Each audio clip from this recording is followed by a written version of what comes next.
Hello everyone, my name is Four. I am a representative of Group 3, which consists of RIFQI, NADHIFAH, and NAJWA. Here I will explain a little about organizational learning. Let's start with definition of organizational learning.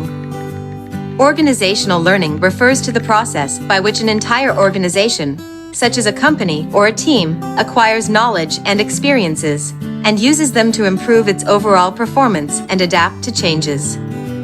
It involves collecting and analyzing information, evaluating outcomes, and making adjustments to achieve better results in the future.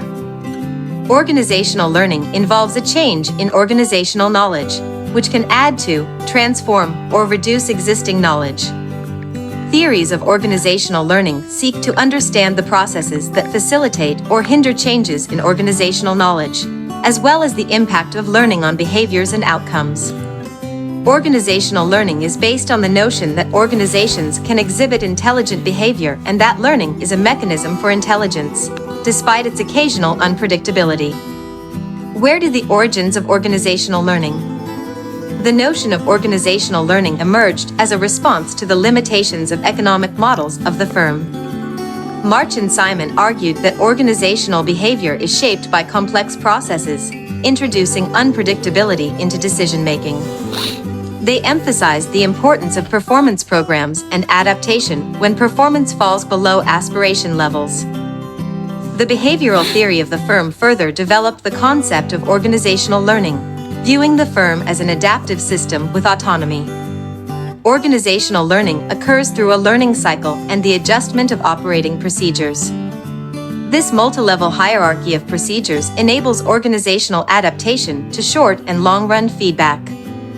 March and Olson argued that the rational adaptation assumption inherent in learning models was unrealistic. Instead, ambiguity prevails. Goals are ambiguous or in conflict, experience can be misleading, and interpretations are problematic. The authors explored 4 situations in which ambiguity enters the learning cycle, which is: the first one, role-constrained learning. In role-constrained learning, individual role definitions prevent individuals from bringing their learning to bear on their actions, when, for example, rigid bureaucratic rules inhibit changes of individual behavior. The outcome is inertia. For the next, there is superstitious learning. In March 1975, the connection between organizational action and environmental response is severed. In this situation, the organization learns from an apparent environmental response even though it was not caused by the organization. For the third, audience learning. In audience learning, the connection between individual action and organizational action becomes problematic when, for example, individuals in a staff unit develop new, powerful solutions that, however, are not implemented due to cultural inertia. Last but not least, learning under ambiguity.